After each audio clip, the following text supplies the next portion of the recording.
वज़ीर आला पंजाब सरदार उस्मान अहमद खान बुज़दार के आबाई इलाके बार्थी में बलोच कल्चरल डे के हवाले से कल्चर शो का इनेकाद किया गया। इस शो में बलोची गीतों के साथ बलोची रक्स समेत दीगर प्रोग्राम भी पेश किए गए। इस शो के मेहमान ख़ुसूसी पॉलिटिकल असिस्टेंट को सुलेमान हमजा सालेक थे।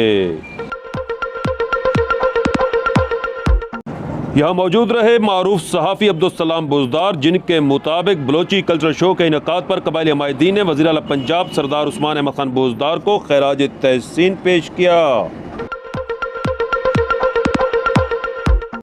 आइए आपको ले चलते हैं बार्थी और दिखाते हैं इस प्रोग्राम की चंद झलकियां।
बलूचानी खां फूलवा दस्ता वतन खां